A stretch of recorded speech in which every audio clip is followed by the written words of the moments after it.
প্রিয় দেশবাসী, আসসালামু আলাইকুম ওয়া রাহমাতুল্লাহি ওয়া বারাকাতুহু। আপনারা নিশ্চয়ই জানেন, গত 5ই আগস্ট ছাত্র জনতার সফল আন্দোলনে সরকারের দুর্নীতিবাজ সরকারের পতন ঘটে। আর ছাত্র জনতার এই আন্দোলনে আমাদের প্রাণপ্রিয় ছাত্র ছাত্রী সহ অসংখ্য মানুষের প্রাণ সংহার ঘটে। আমরা তাদের বিধি আত্মার মাগফিরাত কামনা করছি এবং তাদের প্রতি বিনম্র শ্রদ্ধা জানিয়ে ইসলামিক ফ্রন্ট বাংলাদেশ এর পক্ষ থেকে এসব শহীদদের জাতীয় বীর হিসাবে আখ্যায়িত করছি।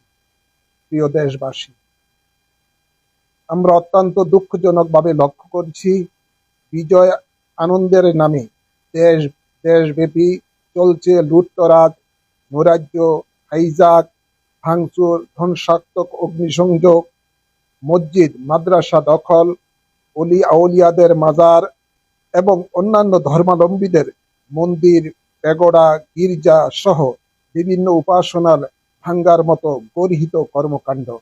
আপনার সরকার গঠিত হচ্ছে, অস্থায়ী আপনার সরকার গঠিত হচ্ছে।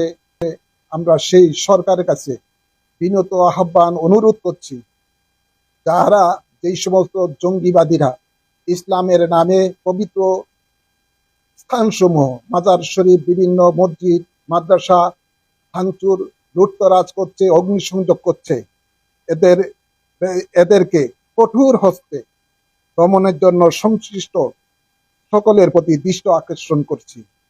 কেননা এদেশ কারো একার নয়, এদেশ সকলের।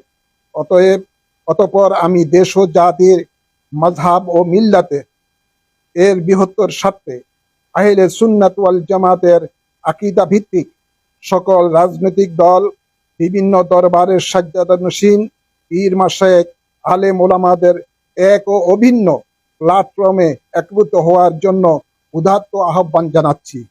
এক্ষেত্রে ইসলামিক ফ্রন্ট বাংলাদেশ ও বাংলাদেশ আহলে সুন্নাত ওয়াল জামাতের মর্যাদা, আহলে সুন্নাত ওয়াল জামাত সর্বদা প্রস্তুত রয়েছে। আল্লাহ আমাদের এই মহান উদ্যোগকে সফল করুন, আমিন। আসসালামু আলাইকুম ওয়া রাহমাতুল্লাহি ওয়া বারাকাতুহু।